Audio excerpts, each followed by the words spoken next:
What's up, tribe? How you guys doing? This is gonna be your review for the season finale of Married to Medicine LA. And excuse me, sorry. Um Go ahead and subscribe. I hope you like this video. All my social media stuff is in the description box, so go ahead and follow me and all that good stuff. So, it was a finale. So y'all know with the finale, they're trying to wrap stuff up. They're trying to put a little bow on everything and try to let everybody get to a good place. And so we're wrapping up some storylines. So let's start with Dr. Amani. Dr. Amani this season has sort of been about her quest to create a bond with her biological father. She hasn't had one with him since she was 14 or 11, I think it was. I think it was 11. We saw that she reached out to him. They sort of have a tenuous texting relationship, but nothing deep. And she reached out to him and wanted to meet up with him. And his response was pretty lackluster. His response was pretty much like, I don't know. And to that, her mom, her husband, and everybody else kind of was like, well, that's his loss. If he don't want to be a part of your life, if he don't want to, let this situation work itself out, that's on him. But what her mom gave her some really good advice. Her mom said, look, you might never get what you want from your father, but your father gave you a sister. Your whole life you were an only child. And now you have learned that you have a sister that you've been corresponding with the last few years. They've been corresponding for a while over the phone, but they had never made the effort to meet up. And her mother said, look, why don't you work on that relationship? Why don't you focus on building that relationship instead of the one that is going to frustrate you and it might not be what it is that you want it to be. And she did. She chose to reach out to her sister. And so we see them actually meet up. And her sister has a son that's a year apart from her son. And, of course, they have a lot in common, Fortnite and that kind of stuff. And her husband was very supportive of it because, you remember, her husband, he was supportive. He said, whatever you want to do, I got your back. But he just didn't think reaching out to the dad was going to yield her what she wanted. And he was right. But he never told her not to do it.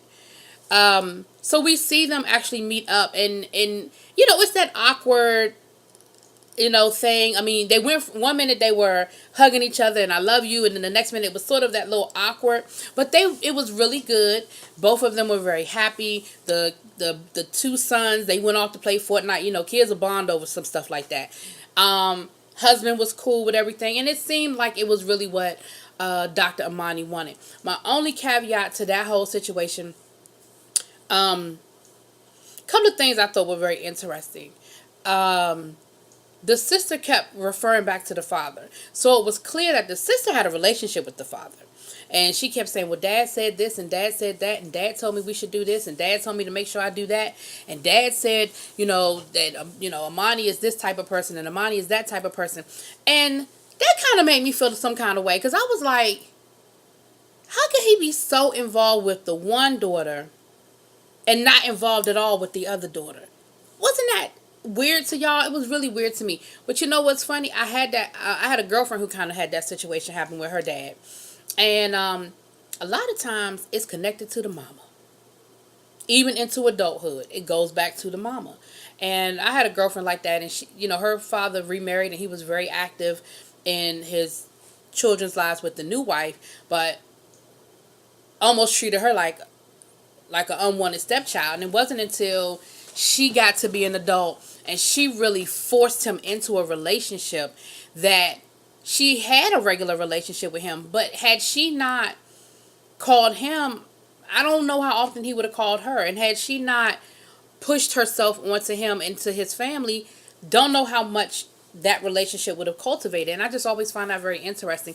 But she would always, the sister kept saying, well, Dad said this, and when I talked to Dad that, and I told Dad we were going to meet up, and he thought that was a great thing. So it was like he was encouraging the sisters to be cool, but it didn't seem like it triggered him into saying, wow, maybe I should reach out. Maybe I should have a relationship with, my daughter. I thought that was interesting.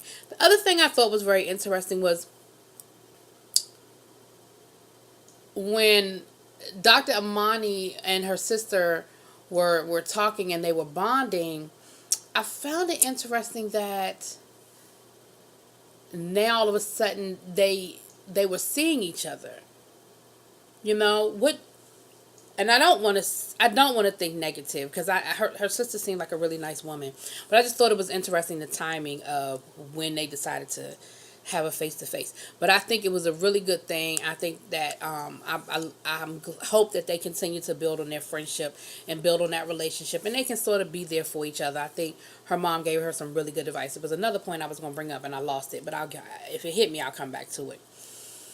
Then we see Miss Asha. I'm gonna try to go around. We see Miss Asha, and Miss Asha, she got her little thing on Days of Our Lives, honey, and she's happy about that, and things are going really well with that situation. And Dr. Noel, she's trying to have a baby. She, making her husband sex her down all day, every day, and she thought she was pregnant, but then realized that it wasn't quite the case, but they're actually paying attention to her ovulation cycle and all that good stuff. Now, Dr. Noel brought up a good point. Dr. Noel said, look, she's still young enough that it can happen. I don't want her to stress herself out and try to force, because then you will be stressed out and your body won't necessarily respond the way you need it to. She said, I think if she would just chill out and calm down, that it could happen. I hope Dr. Simone didn't scare her too much at the beginning of the season, making it seem like her biological clock was about to hit midnight. But, we know that there's definitely more risk the older you get, but it ain't like it can't happen, girl. You good. But that's what, Dr. Noel was saying. Let it be organic. Let it come organically. Keep enjoying your husband's company, but don't let it get too. We didn't really get a whole lot of closure with Dr. Noel other than, looks like her daughter's doing better as far as, adjusting to the school and everything. We didn't really get a lot, other than the situation with her daughter, we didn't really get a lot into any conflicts or anything with her, which is a good thing. So there really wasn't a whole lot to sort of resolve there. Same thing with Candace. I keep calling that woman Candace, and y'all keep getting me in the comments. That woman name is not Candace.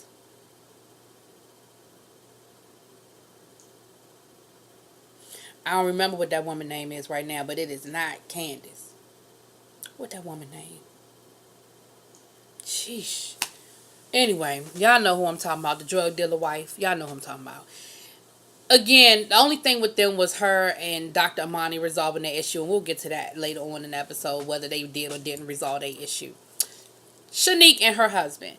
We know last week they were sort of conflicting over her working, and he kind of his response was, "Well, just quit your job," and they sort of got into it, and so we see Shanique going out to dinner with the drug dealer wife, who name I don't know why I can't remember that woman's name right now. Oh my gosh, I kept calling her Candace so much that I guess my brain stuck on Candace, but I know that's not her name. It's gonna bug me. I'm gonna remember though, but it's gonna bug me. But they went out to dinner, and she was just talking to her and saying, look, it really bothers me that Robert reduces my job like it's not important.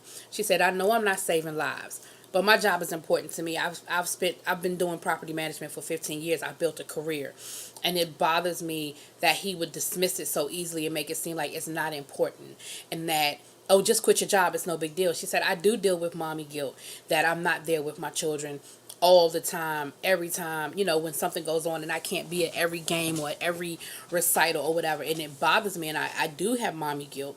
She said, but for him to just make it seem like, well, just quit your job, it's not important. She said that really bothered her, and so they were sort of having some conflict.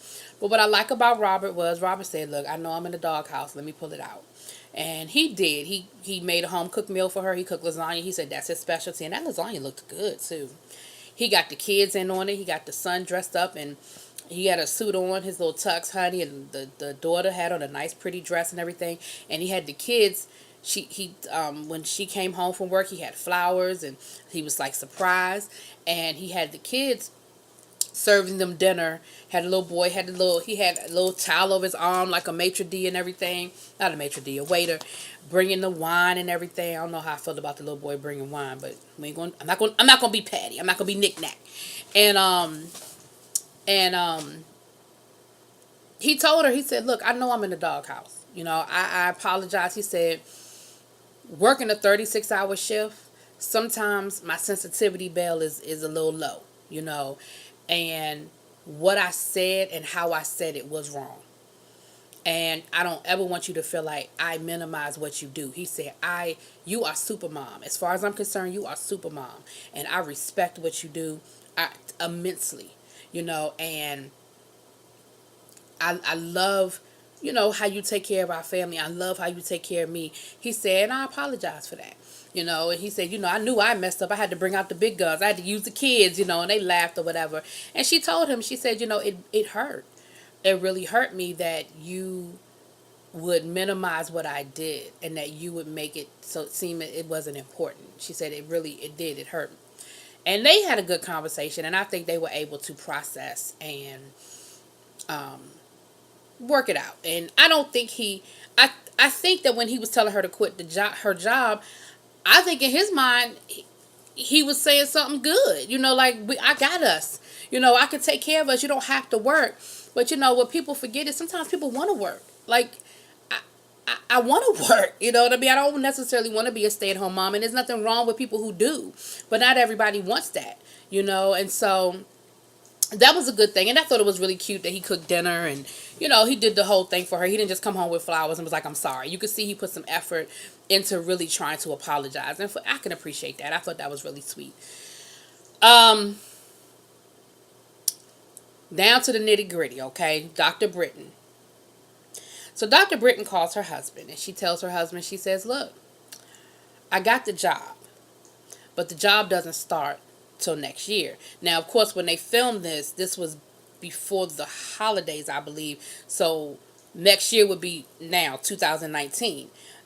She said, I guess they're opening up a new facility, so they got to get the new facility set up and everything. And so her husband was like, well, look, she said, I really didn't understand how long this was going to take and how much this was going to, wear on the family. She said, I'm sorry for putting so much on you. Like, I didn't realize all of this would be what it was. And he told her, he said, well, look, if the job doesn't start till next year, I need you to come home. Like, I need you to come home because I need help. Like, I'm burnt. I can't do it. And you could even hear it in his voice. Like, he sounded tired, And, she was like, okay, she said, but I need you to help me. Like, we got the job. Now we got to find some place to live. But I'm going to need your help with that. I'm going to need your support. He said, I'm going to help you as much as I can. He said, but you're going to have to do that from here. And she said, that's what we'll do. We'll continue to look for houses. And when we find something we think we like, we'll fly out. We'll have to do it virtual. And then we'll fly out and do it that way. And I don't think that's a bad idea. You know what I mean? I think that's kind of how they probably should have done it to begin with. But she found a job that she thinks is going to be a really good fit for her and something she's really been wanting to do. And again, I can appreciate that. I think that's a great, great, great thing. So Dr. Monty had an event where she invited all the ladies. It was to focus on women in the medical field and that kind of thing. And she apologized. She apologized again to not Candace. What that woman name? I'm gonna get that woman name. Y'all hold on. I'm gonna come back. I am gonna get that woman name. Jasmine. I don't know why I was calling that woman Candace all season. But anyway, Jasmine was there, and her and Amani seemed to make up, I guess. She said she wasn't ready to accept Amani's apology when she gave it to her the first time, but she was ready to accept it now. And so they, came to closure. When Shanique saw Asha, they sort of came to some sort of closure. Shanique had already apologized, so I guess in her mind, I apologize, boo. I don't know what else you want from me. The fellas were off talking, having a good little conversation. It was a nice event.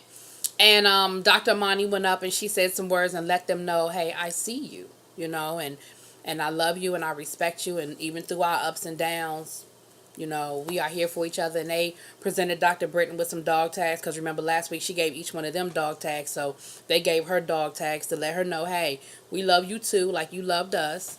And then Dr. Britton made the announcement that she was moving back to Orlando, but only temporarily. That she was coming back when it was time for her to start her new job. But for right now, she had to go back home, and she admitted she missed her family and she just didn't understand.